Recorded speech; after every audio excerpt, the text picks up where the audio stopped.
In a smoke-filled back room of the F1 paddock, 5 team principals sit around a table. A single photo slides to the center. His father's public criticism of our sport was unforgivable. The boy must never race Formula One. Hiroshi stands before them, the official rejection letter held out like a verdict. You have talent, Hiroshi, but you will never get an F1 seat. This is final. Hiroshi takes the letter. His jaw tightens, dark eyes steady. He says nothing. So this is how they bury me. Not with speed, but with a whisper campaign. He turns and walks out, the rejection letter crumpled in his fist. No one stops him. In the empty paddock, he pulls a worn photograph from his pocket. A young woman in 1980s racing gear smiles back at him. You knew they would do this, Mother. And I know what you would have said. They think they've won. They have no idea what I am about to do. Within weeks, Hiroshi liquidates everything: properties, accounts, his entire inheritance. $40 million. Every penny she left me. Every asset, all in on one impossible bet. He drives to a derelict industrial district. A rusted sign reads, Phoenix Racing, Est, 1989. This is where they built her car, where the dream started, and where they killed it. He grips the edge of a heavy tarp and yanks it away, revealing the skeleton of an old F1 chassis. It's still here, waiting. Just like she said it would be. Alone in the workshop, Hiroshi begins the impossible rebuild, welding, machining, designing. Every waking hour. I've been preparing for this race for 10 years, ever since she first showed me this garage. A memory, a young boy and his mother in this very workshop, her hand on his shoulder. One day, they'll remember our name. This car won't just race, it will make them choke on their own blacklist. Weeks blur into nights. Hiroshi trains obsessively. Simulator, gym, telemetry, every detail of the car rebuilt by his own hands. No team, no factory, just muscle memory and a promise I made her. An old family friend, a retired mechanic, agrees to help. Together they load the finished car onto a battered trailer. A television in a roadside diner shows a news panel. Pundits laugh over footage of his unbranded car. A privateer? At Monza? Madness? Hiroshi watches in silence from across the room. He tightens a loose bolt on his jacket, jaw set. Laugh now. Soon you won't be able to look away. The trailer merges onto the highway, the black and gold car strapped down under a gray sky. Destination, Monza. One car, one race, against an entire sport that wants me erased. Another news snippet. A team principal smirks. Anyone can enter a car. It won't even make qualifying. The panel chuckles. They still don't see it. The car isn't the weapon. 10 years of preparation is. The Monza paddock greets the unbranded black and gold car with open scorn. Mechanics snicker. Team personnel shake their heads. A security guard blocks the garage entrance. Privateer entries must clear additional inspection. Hiroshi's helper argues, but Hiroshi just hands over the paperwork. Qualifying begins. Hiroshi slides into the cockpit, visor down. The circuit is a temple of speed, and he has come to pray in silence, sector after sector. The timing screens flash purple. His delta lights up against the works cars. The impossible becomes undeniable. That's not possible. He's in a car he built in a shed. He's put it 6th. On merit, we underestimated him. Hiroshi brings the car into Parc Fermé. He climbs out, unreadable. The paddock is no longer laughing. In the cockpit, taped to the dash, a faded photograph of a woman in 1980s racing gear catches the light. P6 isn't the headline. Tomorrow they'll see the real story. The grid sheet is published.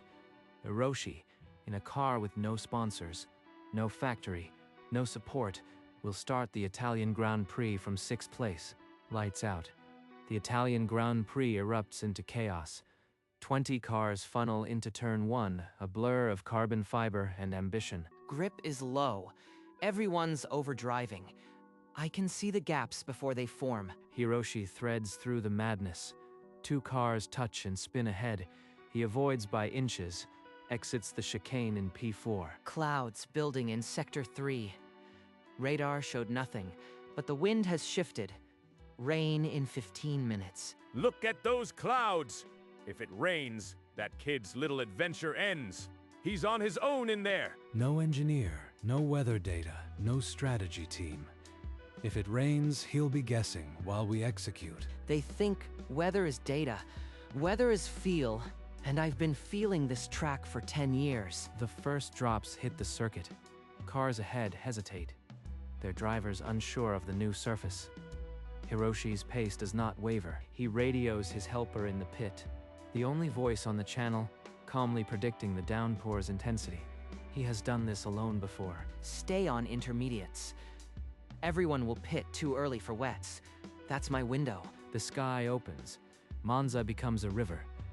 Cars aquaplane into the gravel, their drivers helpless. The pit lane explodes with frantic crews. They said I couldn't handle pressure.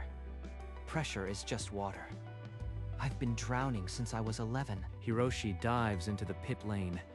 His helper, alone, trembling, executes a flawless tire change. No fancy equipment, just love and muscle. He rejoins the circuit. The timing screen recalibrates. P2. The works cars are stranded on slicks, skidding into each other. The leader, a factory Mercedes, is 6 seconds ahead. Hiroshi's intermediate tires find grip where others have none. He begins to reel him in. 6 seconds is an eternity in the dry. In the wet, it's 3 corners if you are brave enough. Lap after lap, the gap shrinks. 3 seconds. 2. The Mercedes pilot glances in his mirrors, sees a black and gold ghost growing larger. A Red Bull spins behind them, missing Hiroshi's rear wing by centimeters.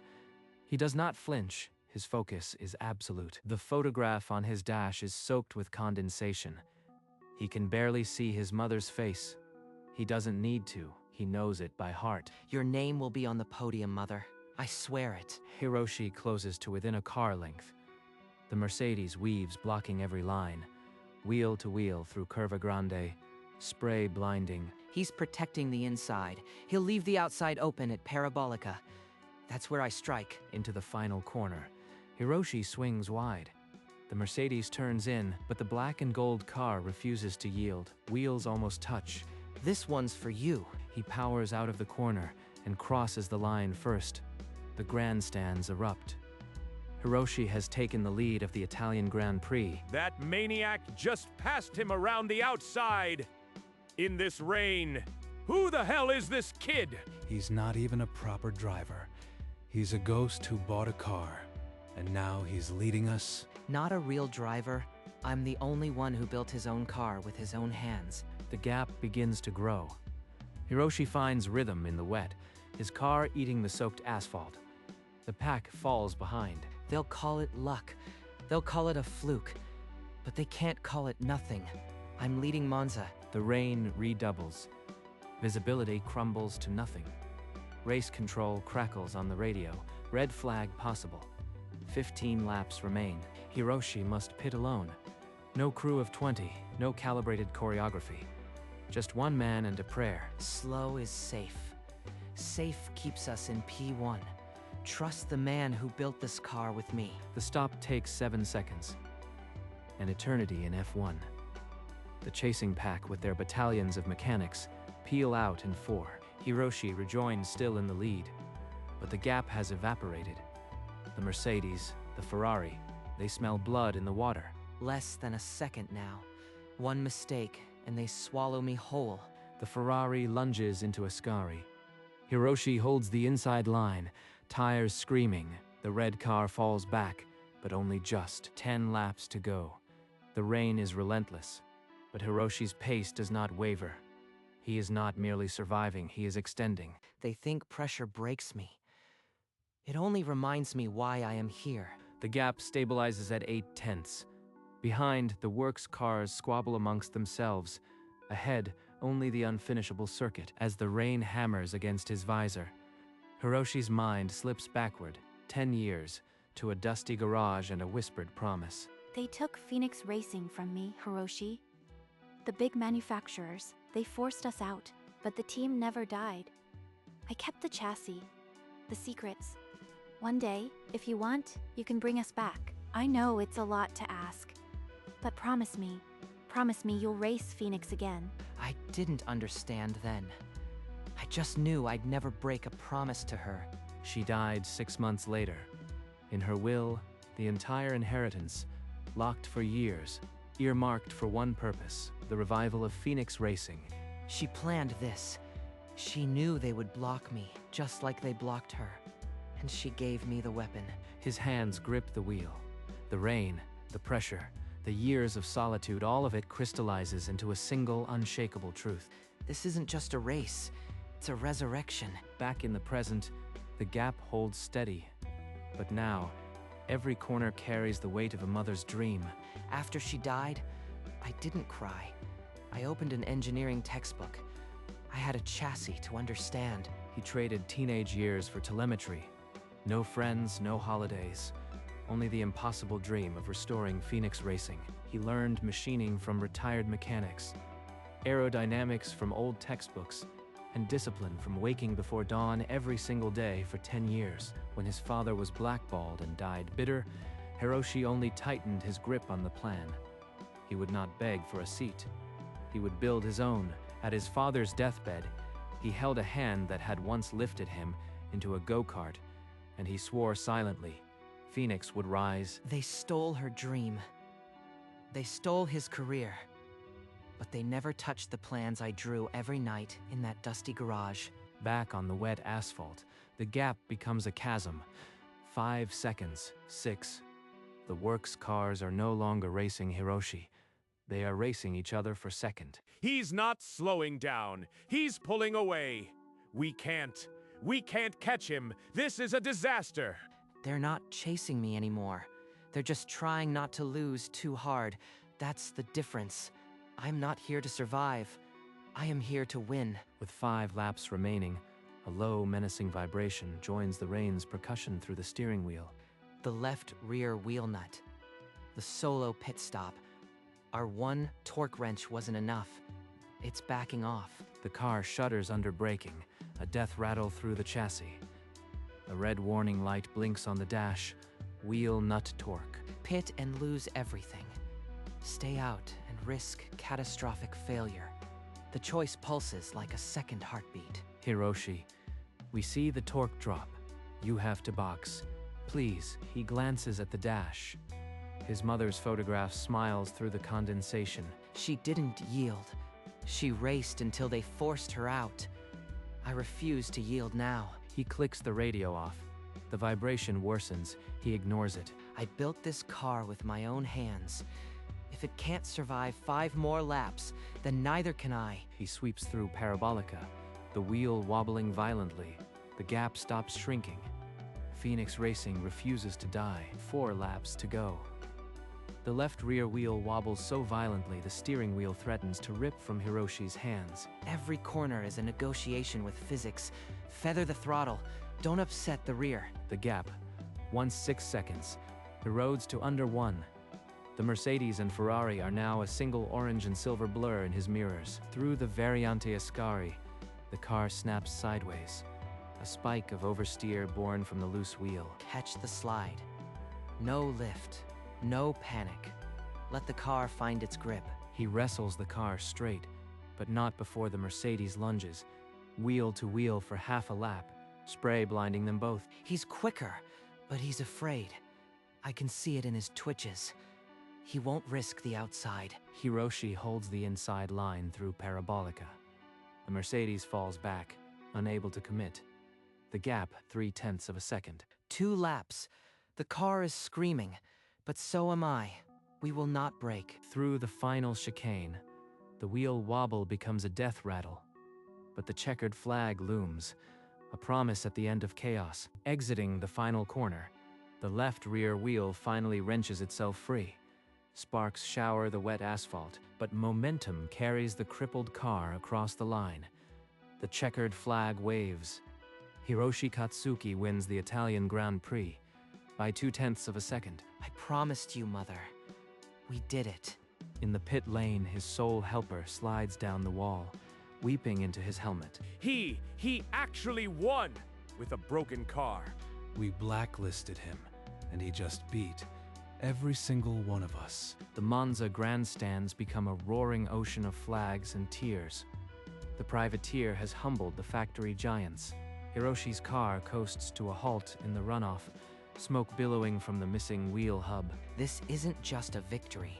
It's the first chapter of a new story. The podium ceremony begins.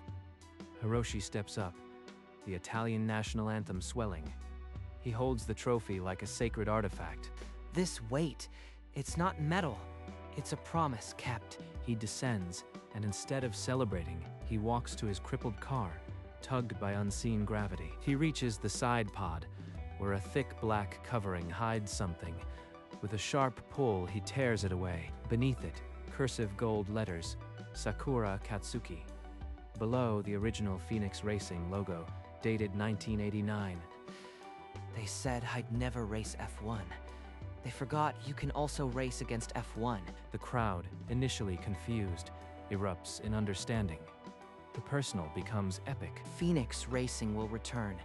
A 5-year privateer program, backed by 17 sponsors who signed within 24 hours of this win. The corporate logos flash on screens around the circuit. The establishment has been outflanked. Hiroshi looks up, rain finally stopping, sun breaking through, a phoenix reborn. In the stunned paddock, the Ferrari principal brings his clipboard down with a crack. 17 sponsors! In one day, he's turned them against us. The board will investigate the blacklist. We're finished. The Renault principal says nothing. He just stares at the screen where the symbol of a phoenix spins in triumph. Within 3 weeks, termination notices arrive for 3 of the 5. Their sponsors migrate en masse to Phoenix Racing. They walk out of their glass offices for the last time, the sport they tried to gatekeep slipping from their grasp. Newspapers splash the headline. Phoenix rises. Privateer humiliates F1 cartel high in the Monza grandstands. A gentle breeze stirs.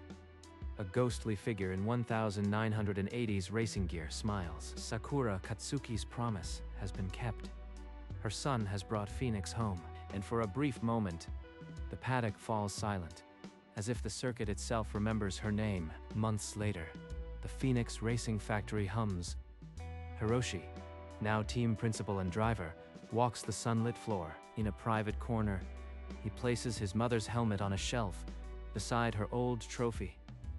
It's not just a helmet, it's the reason we're here. He looks down at the assembly line, new cars taking shape, crew in black and gold. In his office, a photograph of Sakura Katsuki smiles from the desk. He lifts it gently. We did it, Mother. Outside, the team gathers for a photo. Hiroshi stands center, surrounded by his new family. He glances from the photo to his mother's image. The circle closes. The factory doors open. A freshly built black and gold car rolls into the sunlight. Phoenix Racing is no longer a memory. It's a future. On a sun-drenched circuit, the black and gold Phoenix car slices through the morning air, now adorned with the logos of 17 sponsors. Telemetry pours into the garage, every data point a refinement of a decade-old dream.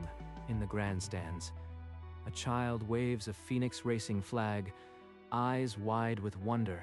That used to be me, watching, hoping someone would dare. Now I am that someone. Hiroshi slides into the cockpit for a final installation lap. His helmet visor reflects the sunrise. No fear, no doubt, just the hum of an engine and the weight of a name. The car pulls out of the pit lane and accelerates toward the horizon. A black and gold arrow aimed at the rising sun. In that moment, the past and future merge, a promise kept, a legacy reborn. Phoenix Racing, rising from the ashes for those who dare to race against the world. One day, you'll show them, Hiroshi. I know it. The memory fades to the cold rejection letter, slid across a table by men who thought they could erase him. Then the dusty workshop, the tarp pulled back, the skeleton of a dead dream waiting for resurrection. I built every bolt with her voice in my head. No shortcuts, no surrender. Qualifying, purple sectors, the paddock's laughter turning to stunned silence. The rain, the outside move, the roar of Monza as he stole the lead. The checkered flag, the wheel flying, victory by 2/10. They said I'd never race F1. They forgot. You can also race against F1. And then, peeling back the cover, revealing her name to the world, Sakura Katsuki. She always knew. I just had to catch up. One by one, the sponsor logos appear on the screens around the circuit, glowing against the twilight sky. 17 names.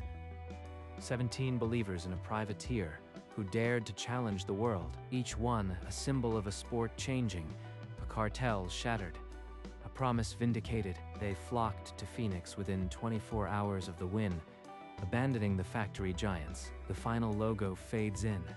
A golden phoenix, wings spread, the name Phoenix Racing, burning beneath it. The banner in the pit lane catches the wind as if the spirit of Sakura Katsuki breathed through the team. They said I'd never race F1. They forgot you can also race against F1. The screens go dark. The crowd roars one last time. Phoenix Racing is immortal. A child in the crowd holds up a handmade sign. We believe in Phoenix. Fade to black. In a darkened office, the Renault principal sits alone. The glow of a monitor, the only light. On the screen, the replay loops. Hiroshi crossing the line. Wheel flying, checkered flag. The man who once declared him never worthy now watches, unblinking. His fist clenches on the desk. The clipboard is gone. The power is gone. He reaches to turn it off but freezes as Hiroshi steps onto the podium. The young driver's eyes, fierce and calm, stare directly into the lens. The principal slumps, the weight of his miscalculation pressing him into the chair. The screen freezes on Hiroshi's confident smirk, the championship trophy in hand. A title card appears, Phoenix Racing. For those who dare to rise, the monitor clicks off, plunging the room into darkness. In the quiet of dawn, the Katsuki family crest catches the first light on Hiroshi's race suit, a symbol passed from mother to son, now a badge of an unstoppable will. Far away, the black and gold car sits at the foot of Eau Rouge, the legendary corner of Spa-Francorchamps. The engine roars, and the car launches into the compression. It climbs the hill, a streak of black and gold against the green Ardennes, chasing something eternal. Wheels kiss the curb, and for a heartbeat it flies. The sun breaks over the horizon, spilling gold across the track. In that light, the car is more than a machine. It is a promise, a legacy, a phoenix forever rising. The crest glows in the dawn's reflection, as if Sakura herself is proud. End card. Phoenix Racing. From the darkness, a worn photograph materializes. Sakura Katsuki, smiling in her 1980s racing gear, forever young. Her eyes hold the fierce, unbreakable spirit that Hiroshi carried into every corner. A memory flickers.